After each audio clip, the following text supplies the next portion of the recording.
Hello friends, welcome back to our channel Learn with Nishman. Today we are going to move on the third fundamental right of Indian Constitution, that is right against exploitation. Okay, we have done two fundamental rights till now, and this is your third one in which we are going to include article 23 and 24. It's only two articles are there in your third fundamental right. Part third is going on, so pay your whole concentration. Today we are going to discuss both these articles, right? First, your article 23. Okay, as the name suggests, exploitation. Okay, so exploitation में क्या होता है बच्चे, हम article 23 हमारा क्या कहता है, there is prohibition of traffic in human beings and forced labour. Okay, prohibition of traffic in human beings and forced labor. Right, so it's a deterrent article which deters anybody to do the traffic in human beings or if there is a forced labor. Your clause 1 of article 23 says traffic in human beings and begar and other similar forms of forced labor are prohibited in any contravention of this provision shall be an offense punishable in accordance with the law. Right, ये एक punishable offence है. Right, आप trafficking नहीं कर सकते हैं human beings की, बेगार labour की, फोर्स्ड लेबर की. Right, and your article 2 clause 2 says nothing in this article shall prevent the state from imposing compulsory service for public purpose, and in imposing such service the state shall not make any discrimination on grounds only of religion, race, caste or class or any of the term. Means only state can make compulsory services, और इन services में जो लोग higher होंगे उनमें government जो है just on the basis of religion, race और caste discrimination नहीं कर सकती है. राइट बच्चे, अब ये आपका आर्टिकल 23 कहता है. Now what is traffic in human beings, ये टर्म आपके लिए लिखी हुई है ना. तो ट्रैफिक इन ह्यूमन बींग्स क्या होता है बच्चे, जहां पर इंसानों को खरीदा और बेचा जाए. ओके, उनके जहां पर सेल और बाय किया जाए पर्सन को, तो वहां पे हम क्या बोलते हैं, trafficking in human beings. Right, औरतों को ट्रेड किया जाए, दैट इज फॉर प्रोस्टिट्यूशन, वो भी इसी में इंक्लूड होगा. Human beings we include both male and female. Right, so if you are going in any trade kind of business and where you are purchasing or selling the women or men, women for prostitution and men for forced labor, or women too, you are somewhere indulging in trafficking in human beings. Right, तो बच्चों के भी बच्चे इसमें include किया जाता है. देखिए, मेल फीमेल भी हैं एंड चिल्ड्रन टू. चिल्ड्रन को स्लेवरी पर्पस के लिए बच्चों को ट्रेड करना फॉर इमोरल पर्पस. राइट, और इसमें इंक्लूड आपकी इसमें देवदासीज भी होती हैं. Right, okay, devadasis. सो आपके इसमें बेगार वर्ड यूज भी था बच्चे, फोर्स्ड लेबर और बेगार. बेगार क्या होता है, ऐसी फोर्स्ड लेबर जिसमें एक व्यक्ति को कोई काम करने के लिए कंपेल किया जाए बिना किसी रेम्यूनरेशन के लिए. राइट, बेगार में क्या होता है, work without remuneration, no salary is paid in this. Okay, you have to constantly keep working without in any lieu of charges or in any lieu of remuneration, and other similar forms of forced labor. Right, बेगार में सब होती हैं बच्चे. It includes also giving someone less than minimum wages. बेगार में ही हम किसी को minimum wages, for example मैं आपको एक ये देती हूँ एग्जाम्पल कि लाइक एक वर्क है और उस वर्क का मिनिमम जो सैलरी है वो 1000 रुपीज़ है, और आपने किसी पर्सन को फोर्स लेबर की तरह हायर किया है and for to him you are just paying 300 और 400 और 500 but not at least minimum, then somewhere that person is working as a बेगार.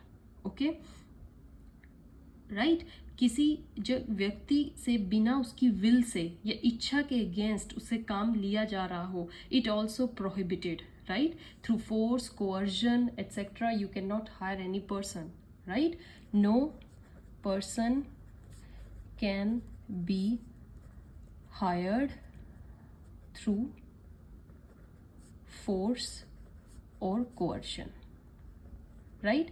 That's our article 23 says. It prohibits these kind of practices, right बच्चे। हम जैसे Indian society में रहते हैं बच्चे, यहाँ पर ये चीज़ हमें बहुत देखने को मिलती है। And to stop this is the fundamental right. Anyone can claim that right where that he और she is hired for working under less wages or as a begar, right? They can raise their voice against this practice, and it's the very best right that is available for these kind of people, right? We have one case related to this. ध्यान से सुनिएगा बच्चे, हमारा case क्या कहता है। That is People Union for Democratic Rights versus union of India, 1982 का case है। बहुत बढ़िया केस है बच्चे।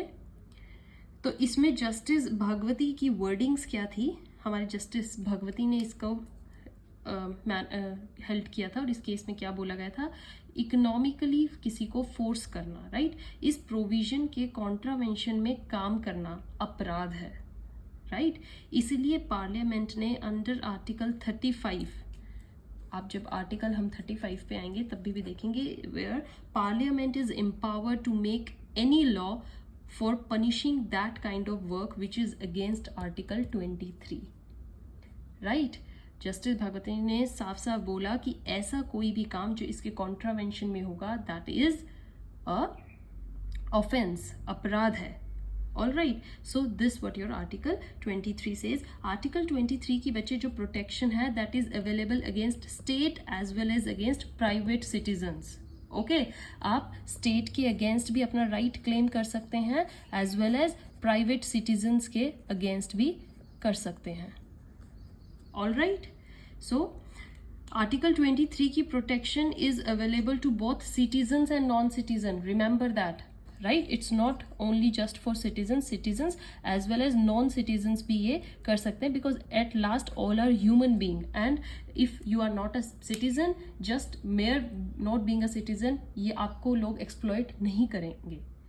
Okay, अगर आप non citizen हैं, still you can demand this right, because exploitation is a sin, right? And you cannot practice this kind of offense against anyone, whether he's citizen or non-citizen, right. Article 23 close 2 जो है बच्चे is exception of article 23(1), right. हमने जो 23(1) पढ़ा था, जिसमें हमने ये कहा था कि लेबर प्रोहिबिटेड, और जो भी इसके अगेंस्ट कॉन्ट्रावेंशन करेगा वो पनिशेबल है। बट 20 इसमें 2 में ये बोला था कि state can make some compulsory services, right. तो ये एक एक्सेप्शन थी, स्टेट इज एम्पावर्ड कि वो कंपल्सरी सर्विसेज इम्पोज कर सकती है लोकहित के लिए, राइट, जो पब्लिक बेनिफिट के लिए हो, राइट, पर इसको इम्पोज करते हुए किसी के साथ भेदभाव नहीं होगा, right. State has no duty to make any discrimination just on the basis of this religion, race or class.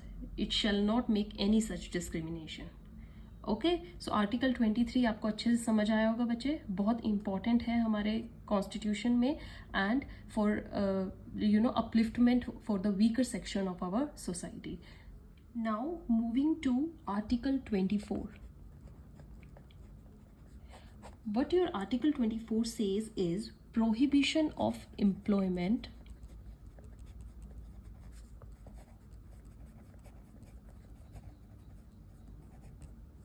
of children in factories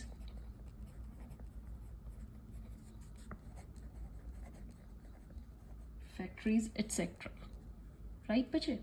So article 24 कहीं ना कहीं बच्चे जो चिल्ड्रन के लिए राइट्स हैं उनको इन्हांस करता है, इलेबोरेट करता है।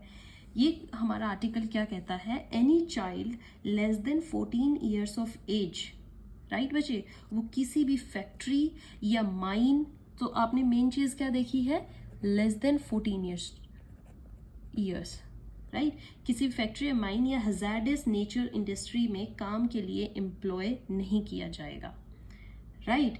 आपका इसका केस है people union for democratic rights versus union of India. तो इसमें भी यही था, supreme court said that construction related work is also hazardous nature. एक केस आया था और उसमें कंस्ट्रक्शन से रिलेटेड जो वर्क होगा बच्चे वो हजार्डस नेचर में इंक्लूड होता है, और हजार्डस नेचर के वर्क में जो हमारे चिल्ड्रन हैं उनको इंक्लूड नहीं किया जाएगा। तो क्या कहाँ पर फैक्ट्रीज, माइन और any hazardous nature work. Okay, तो गवर्नमेंट ने इसके लिए कुछ गाइडलाइंस भी निकाली हैं बच्चे, एक्ट 1938 में, गो एंड रीड देम, बहुत बढ़िया गाइडलाइंस है, आपको कंप्लीट नॉलेज मिलेगी कि आर्टिकल 24 कैसे चिल्ड्रन के राइट्स को मैनेज करता है।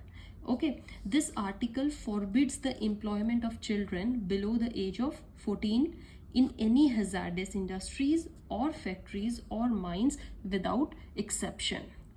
Okay, however the employment of children in non-hazardous work is allowed. अगर non-hazardous work की कोई फैक्ट्री है बच्चे, तो वहाँ पर children below 14 years of age को आप हायर कर सकते हो, but there are certain guidelines also, आपको उनको ध्यान में रखते हुए ये काम करना पड़ेगा।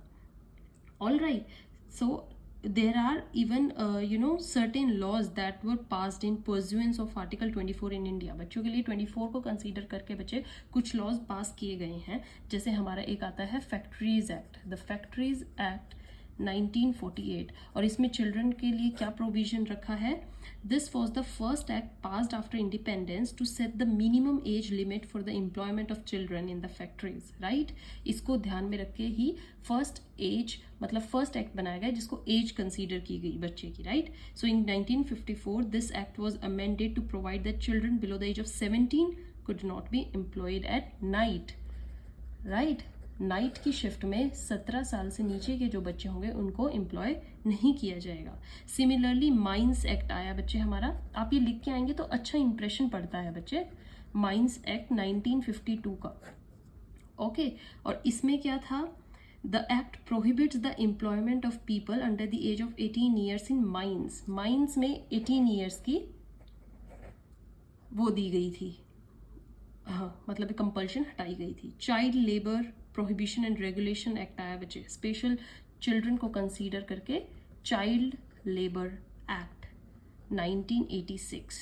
Okay, this was the landmark law enacted to curb the menace of child labor prevalent in India.